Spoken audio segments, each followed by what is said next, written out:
할렐루야, 아멘. 우리 좌우에 계신 분들과 이렇게 인사하겠습니다. 함께라서 행복합니다. 함께라서 행복합니다. 이스라엘의 이 지도자들은 법정에 선 이 베드로와 요한이 주눅들지 않고 담대하게 변론하는 것을 보고 놀랐습니다. 이 사내들인 공회원들은 베드로와 이 요한을 학문 없는 범인으로 알았다라고 이렇게 기록을 하고 있잖아요. 13절입니다. 그들이 베드로와 요한이 담대하게 말함을 보고 그들을 본래 학문 없는 범인으로 알았다가 이상히 여기며 또 전에 예수와 함께 있던 줄도 알고. 아멘. 여기서 범인이라는 단어 우리 알잖아요. 그냥 쉽게 말하면 죄를 지은 사람은 범인이잖아요. 근데 오늘 본문에서는 그 뜻이 아니라 어떤 의미냐면 사회적 지위가 없는 평범한 사람을 범인이다라고 하는 거예요. 그러니까 사회적 지위가 없는 평범한 사람이라고 했는데 베드로와 요한과 다르게 사도 바울이라는 사람이 있잖아요. 그러니까 이 베드로와 요한과 다르게 사도 바울은 이 가말리엘이라고 하는 유명한 랍비에게서 율법과 삶을 체계적으로 배웠다라는 거예요. 사도행전 22장 3절입니다.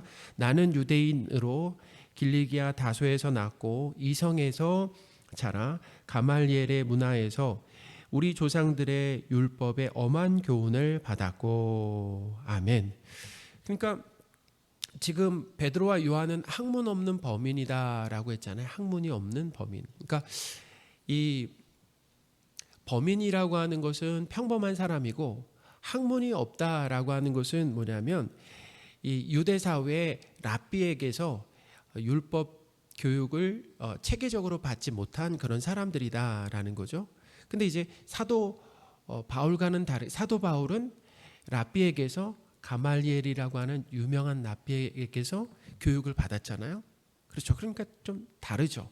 학문 없는 범인 그리고 학문이 있는 사도 바울 이렇게 있는데 하나님은 그 신학교를 다닌 사람, 소위 말하면 신학교를 다닌 사람이나 신학교를 다니지 못한 사람 모두를 불러서 복음을 전하신다라는 것입니다. 그게 문제가 되지 않는다라는 거예요. 그러니까 예수님의 증인으로 사는데 신학교는 필수 조건이 아니다라는 거죠. 예수님의 십자가와 부활에 대해서 보고 들은 것이 있고 그것이 믿어진다라고 한다면 또 거기서 그치는 것이 아니라 성령으로 충만하면은 나의 배경과 상관없이 복음을 전하는 일꾼이 될 수 있다라고 하는 것을 오늘 말씀이 우리에게 가르쳐주고 있다라는 것입니다. 사랑하는 여러분, 우리 대부분은 학문 없는 어떤 사람이에요? 범인이죠. 학문 없는 범인이죠. 학문 없는 범인이지만 우리를 예수님의 증인으로 부르시고 또 성령 충만을 주시고 담대하게 복음을 전하게 하시는 하나님을 찬양하시기 바랍니다. 바로 이것이 하나님이 하시는 일이다라는 거예요. 그래서 우리는 사도행전을 계속 그렇게 살펴보면서 뭘 발견해야 되는가, 어디에 초점을 맞춰야 되는가라고 했을 때 이 하나님께서 하시는 일이 무엇인가, 사도들을 통해서 하나님이 하시는 일이 무엇인가라고 하는, 하나님의 능력이 어떠하신가, 하나님의 성품이 어떠하신가라고 하는 것을 발견해 나가는 것입니다. 우리가 잘 아는 것처럼 이제 계속 살펴보겠지만 베드로와 요한은 그렇게 특별한 사람이 아니었다라는 거예요. 우리가 생각할 때 그들이 특별한 어떤 능력으로, 성품으로, 성실함으로 사역을 감당한 것이 아니라 하나님께서 그들을 능력 없고 어떻게 보면 세상에서 볼 때 무명한 자들을 하나님께서 불러서 능력으로 함께 하시니까 저들에게서 뭐예요? 하나님께서 하시는 일들이 나타나게 되는 것이다 라는 거죠. 베드로와 이 요한도 랍비에게 교육을 받지 못했지만 그들의 간단 명료하고 확신 있는 이 변론에 종교 지도자들은 반박할 수가 없었다라는 것입니다. 거기서 더 이상 말할 수가 없었어요.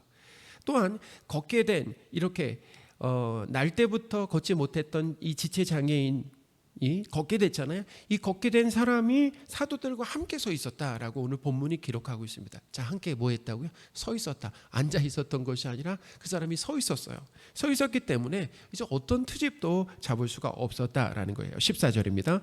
또 병 나은 사람이 그들과 함께 뭐 했다고요? 서 있는 것을 보고 비난할 말이 없는지라. 공회원들은 그래서 은밀히 이제는 의논하기 위해서 사도들 밖으로 나가라고 했습니다. 15절입니다. 명하여 공회에서 나가라 하고 서로 의논하여 이르되. 아멘. 이 종교 지도자들은 사도들을 통해 유명한 표정이 나타나는 것이 사람들에게 다 알려졌기에 이제 자신들도 그 사실을 부인할 수가 없다라고 인정했습니다. 그걸 인정할 수밖에 없었다라는 거예요. 자, 16절입니다. 이 사람들을 어떻게 할까? 이제 사도들을 밖에 내보내고 자기들끼리 뭐예요? 의논하고 회의하는 그 내용인데 이 사람들을 어떻게 할까? 그들로 말미암아 유명한 표정이 나타난 것이 예루살렘에 사는 모든 사람에게 알려졌으니 우리도 부인할 수 없는지라. 아멘. 이 유대 지도자들은 이제 진상을 파악하고 받아들이기 위한 대책회의를 연 것이 아닙니다. 우리가 알 수 있죠. 진상을 딱 파악하고 나서 그것을 받아들이기 위해서 대책회의를 연 것이 아니라 명백한 이 진실을, 이 사실을 어떻게 해요? 덮기 위한 회의를 했다라는 게 참 중요합니다. 회의를 열었는데 어떤 회의라고요? 진실을 덮고 은폐하기 위한 회의를 열었다라는 거예요. 그들이 회의하고 내놓은 대책이라는 것이 무엇입니까? 이제 더 이상 소문이 퍼지지 않도록 어떻게 보면 예루살렘에서 더 퍼질 수 있는 거잖아요. 다른 지역까지도 말이죠.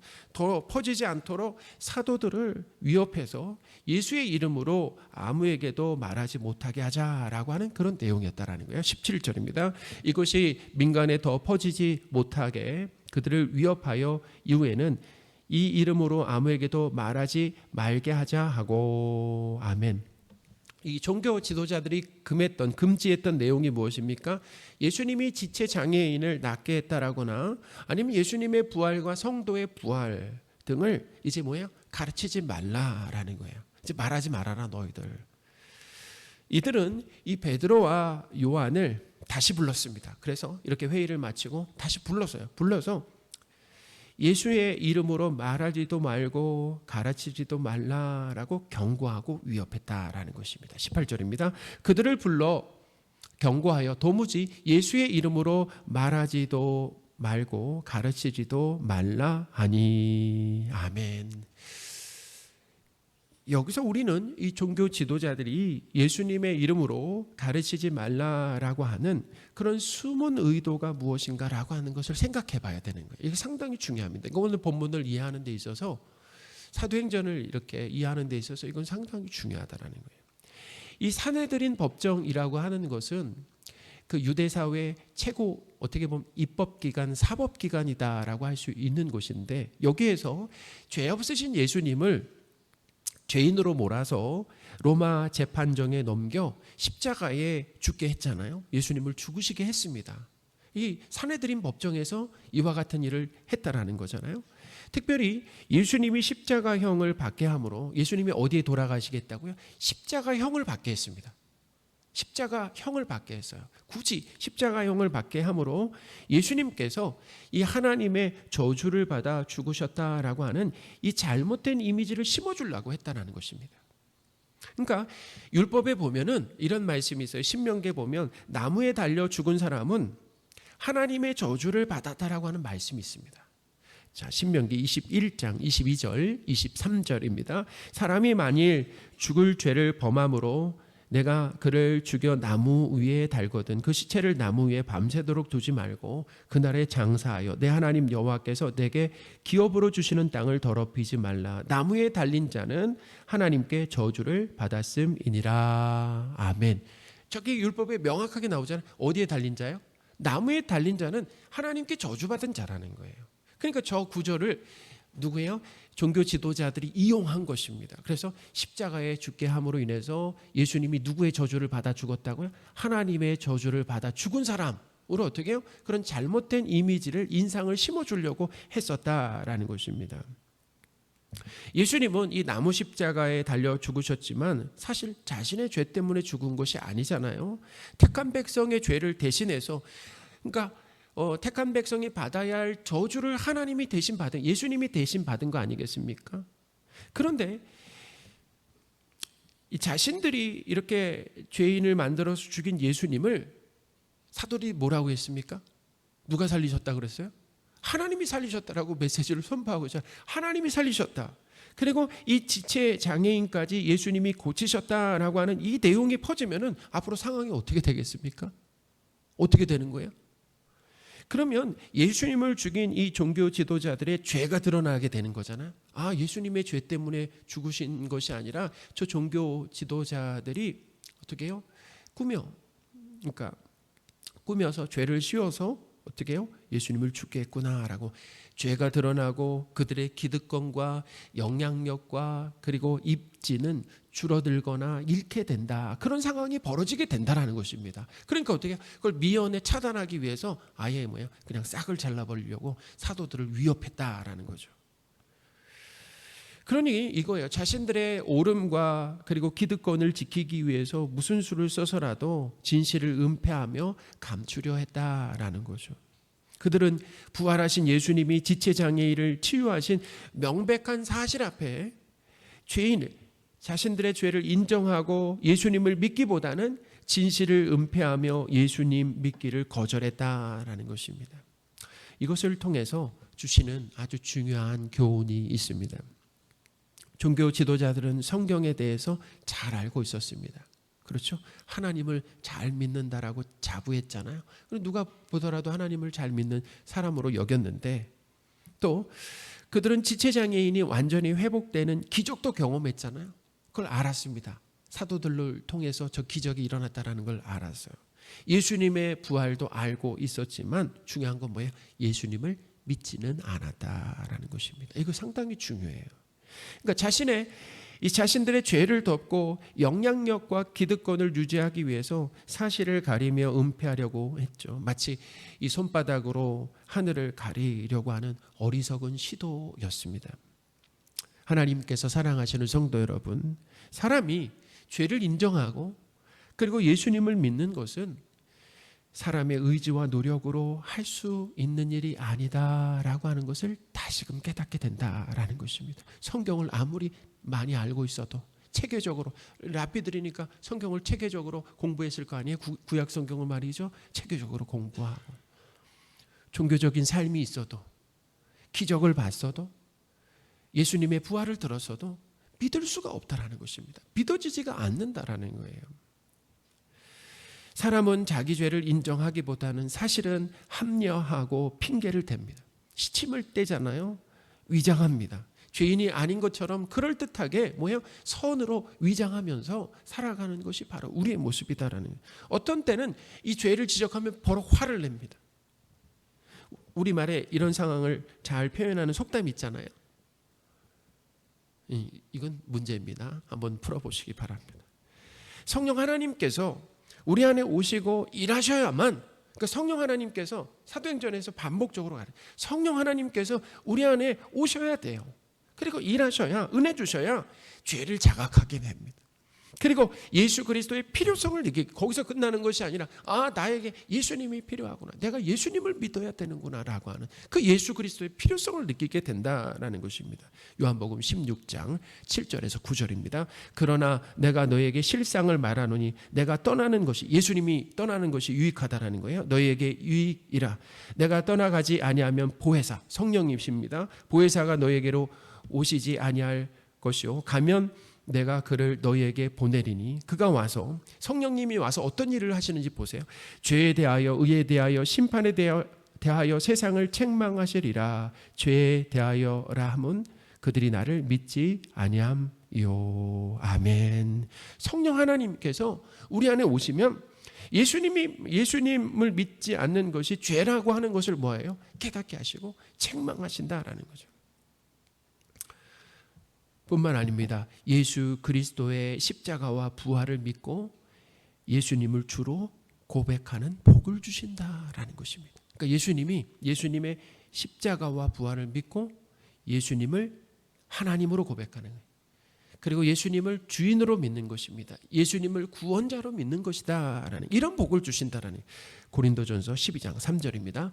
또 성령으로 아니하고는 누구든지 예수를 주시라 할 수 없느니라. 아멘. 성령이 계시니까 오시니까 어떻게 해요? 예수님을 알아보게 된다라는 거예요. 그러니까 성령이 계시지 않으면 예수님의 이야기를 들어도, 예수님이 십자가와 부활을 들어도 뭐예요? 그것을 듣는다라고 우리가 스스로 예수님을 믿게 되는 것이 아니다라는 거예요. 성령님이 오셔야 죄를 자각하고 예수 그리스도를 하나님과 구원자로 믿게 된다라는 것입니다. 사랑하는 여러분, 우리에게 성령 하나님을 보내주심으로 죄를 깨닫게 하시고 예수님을 믿게 하시는 하나님의 일하심을 높이시기 바랍니다. 하나님이 일하심으로 이런 일들이 우리에게 일어났다라는 것입니다. 종교 지도자들도 안 되던 그런 일, 할 수 없었던 그런 일들이 베드로와 요한이 가능했던 건 뭐예요? 성령이 오심으로 인해서 죄를 깨닫고 예수 그리스도를 믿게 되었다라는 것입니다.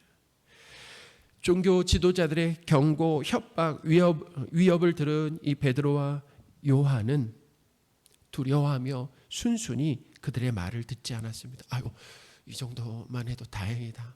두려워했는데 그래도 나갈 수 있게 되었구나 이렇게 생각하면서 순순히 네 그럼 그렇게 안 하겠습니다. 그냥 내보내만 주세요. 이렇게 얘기하지 않았다라는 거예요. 오히려 뭐예요? 베드로와 요한은 하나님 앞에서 이렇게 얘기합니다. 하나님 앞에서 너희의 말을 듣는 것이 하나님의 말을 듣는 것보다 옳은지 판단하라라고 했습니다. 그러니까 지금 여기 누가 계신다라는 거예요? 하나님이 계신다. 참 놀랍습니다. 지금 누가 계신다고요? 하나님이 계신다라는 거예요. 19절입니다. 베드로와 요한이 대답하여 이르되 하나님 앞에서 너희의 말을 듣는 것이 하나님의 말씀을 듣는 것보다 옳은가 판단하라. 아멘. 그러면 이 종교 지도자들의 결정이 하나님의 뜻이라는 거예요? 아니라는 거예요? 하나님의 뜻이 아니라는 것입니다. 자기들의 뜻을 어떻게 강요했다라는 것을 알 수 있는 거 아니겠습니까? 지금 하나님 여기에 계시고 하나님의 뜻이 아니다. 하나님의 뜻은 계속 뭐예요? 예수 그리스도의 십자가와 부활을 말하게 하는 것인데 왜 그것을 막느냐라는 거죠. 베드로와 요한은 이렇게 얘기했습니다. 우리는 보고 들은 것을 말하지 않을 수 없다라고 담대하게 말했어요. 20절입니다. 우리는 보고 들은 것을 말하지 아니할 수 없다 하니. 아멘. 종교 지도자들의 경고와 위협이라고 하는 것은 겁만 주는 게 아니에요. 그렇죠? 우리가 잘 알고 있습니다. 왜냐하면 예수님도 십자가에 죽게 만든 그런 막강한 권력과 힘을 가진 악한 사람들이었다라는 것입니다.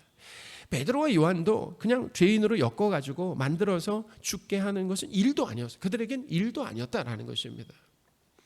베드로와 요한은 종교 지도자들의 말을 순순히 받아들이고 조용히 나와서야 할 것 같은데 끝까지 거침없이 말을 했다라는 것입니다. 하나님께서 사랑하시는 성도 여러분, 베드로와 요한이 그렇게 담대하게 행동할 수 있었던 이유가 있습니다.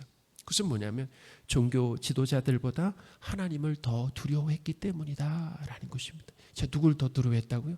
막강한 힘을 가지고 있는 눈앞에 종교 지도자들을 두려워한 것이 아니라 하나님을 더 두려워했다라는 거예요. 하나님의 크심과 그 능력을 알았다라는 거죠.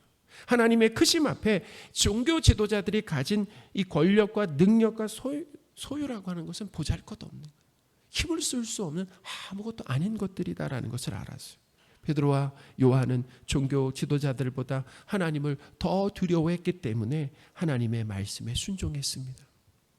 놀라운 사실은 종교 지도자들은 하나님을 의식하거나 하나님을 두려워하지 않았다라는 것입니다. 오히려 그들은 누굴 두려워했습니까? 오늘 본문에 보니까 종교 지도자들은 누굴 두려워했어요? 보니까 백성과 민심을 두려워하고 백성들의 눈치를 보고 여론을 고려해서 결정을 내렸다라는 것입니다. 베드로와 요한이 굴복하지 않았을 때 더 강력한 처벌을 내려야 하는데 민심이 무서워서 그냥 위협하고 풀어줬다라는 거예요. 21절입니다. 관리들이 백성들 때문에라고 그러네요. 백성들 때문에 그들을 어떻게 처리할지 방법을 찾지 못하고 다시 위협하여 놓아주었으니 이는 모든 사람이 그 된 일을 보고 하나님께 영광을 돌림이라. 아멘. 모든 사람이 하나님이 하셨다라고 이렇게 막 영광을 돌리고 있는 그런 상황이라는 것입니다. 그러니까 백성들은 누굴 더 두려워했다고요? 관리들은 백성들을 더 두려워했다라는 거죠. 그래서 백성들의 눈치를 봤어요. 백성들의 뜻을 따랐다라는 거예요. 그러니까 누구를 두려워하느냐가 참 중요하다. 누구를 두려워하느냐? 그러면 두려워하는 대상에 뭘 하게 돼 있다라는 것입니까? 순종하게 되어 있다라는 거죠. 하나님께서 사랑하시는 성도 여러분, 성령으로 충만하면 하나님을 두려워하고 하나님을 의식하며 하나님 말씀에 순종하게 된다라는 것입니다. 반면에 성령이 우리 안에 안 계시거나 아예 안 계시거나 성령으로 충만하지 않으면 힘 있는 사람들을 두려워하고 의식하고 눈치 보고 사람들이 원하는 결정을 따르게 된다라는 거예요. 우리도 그러죠. 우리 죄짓고 못된 일 할 때 어떻게 합니까? 주위를 살피잖아요. 주위를. 자, 누가 있나 보는 거예요? 사람들이 있나 보잖아요. 그러니까 사람들을 의식하고 사람들을 두려워하는 거 아니겠습니까? 근데 죄 지려고 하는 순간 하나님이 함께 하시지. 하나님이 보고 계시지. 그런 의식이 든다라고 생각이 든다라고 하는 것은 성령 충만한 겁니다. 하나님이 은혜를 주실 때만 그런 생각이 드는 거예요. 그렇지 않으면 우리는 성도라도 누구의 눈치만 보며 살아가게 돼 있습니까? 사람을 두려워하고 사람의 눈치만 보면서 살아가게 된다라는 것입니다. 종교 지도자들이 예수님의 이름으로 가르치지 말라라고 했을 때 베드로와 요한은 하나님 앞에서 너희 말과 하나님 말 중에 누구의 말을 듣는 것이 옳은지 판단하라라고 했죠. 그들은 하나님 앞에 있었음을, 그러니까 하나님 앞에 있음을 알고 있었다라는 거예요. 우리 19절을 다시 한번 보겠습니다. 베드로와 요한이 대답하여 이르되 하나님 앞에서, 중요합니다. 하나님 앞에서 너희의 말을 듣는 것이 하나님의 말씀을 듣는 것보다 옳은가 판단하라. 아멘. 우리는 마치 하나님이 안 계신 것처럼 의식하지 않고 살 때가 참 많습니다. 사람들이 나를 어떻게 생각할지에 대해선 모든 신경을 곤두세우는데 하나님은 신경 쓰지 못하고 안 한다라는 것입니다.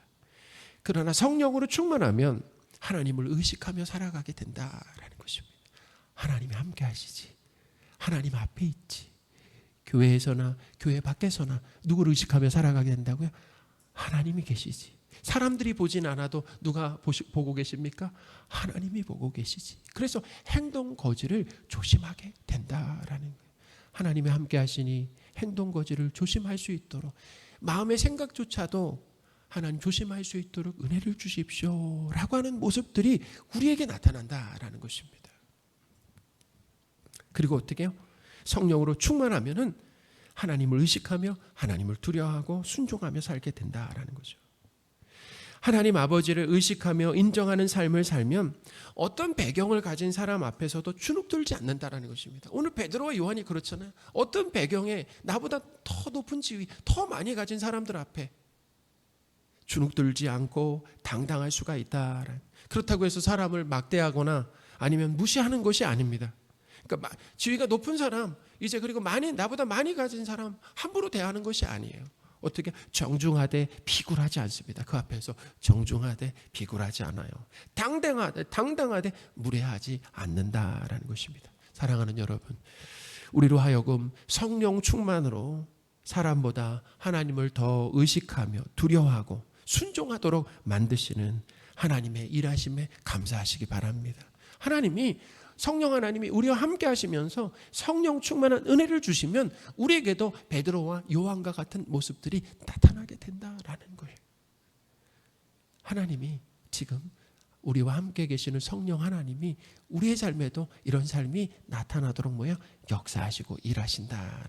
이번 한 주간 우리 삶을 통해서 역사하시고 일하실 성령 하나님의 일하심을 기대하시기 바랍니다. 그리고 감사하시기 바랍니다.